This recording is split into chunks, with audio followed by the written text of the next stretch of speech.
नमस्कार मंडळी, आज आपण बाजारात मिळणारी मुरमुऱ्याची भेळ बनवत आहे. तर त्यासाठी इथं मुरमुरे घेतले आहेत मी आणि ते मुरमुरे मी चांगले चाळून स्वच्छ उन्हामध्ये वाळून घेतलेले आहेत कुरकुरीत होईपर्यंत. नंतर थोडे कढईमध्ये टाकायचे, स्लो गॅसवरती थोडे गरम करून घ्यायचे. आता गरम करून झाल्यानंतर त्याच कढईमध्ये तेल गरम करून मी शेंगदाणे फ्राय करून घेतले आहेत. तसेच हिरवी मिरची, कढीपत्ता, कोथिंबीर हे सर्व जिन्नस मी फ्राय करून घेतले आहेत कुरकुरीत होईपर्यंत. फ्राय केलेल्या सर्व जिन्नस ना मुरमुऱ्यामध्ये मिक्स करून घ्यायचं एकजीव होईपर्यंत. आता याच्यामध्ये मिक्स करून झाल्यानंतर मी इथं शेव घेतलेली आहे. ही विकतची शेव आहे, जाड शेव आहे थोडीशी. तुम्ही याच्यापेक्षा पातळ वापरली तरी चालेल आणि घरी बनवली तरी पण चालेल. आता माझ्याकडे टाईम नव्हता म्हणून मी विकतचीच टाकलेली आहे.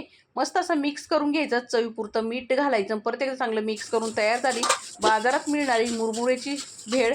याच्यामध्ये कांदा टोमॅटो चिरून टाकलं ना मंडळी, एकच नंबर लागते. नक्की ट्राय करा. चला तर भेटूया पुढच्या व्हिडिओमध्ये. धन्यवाद.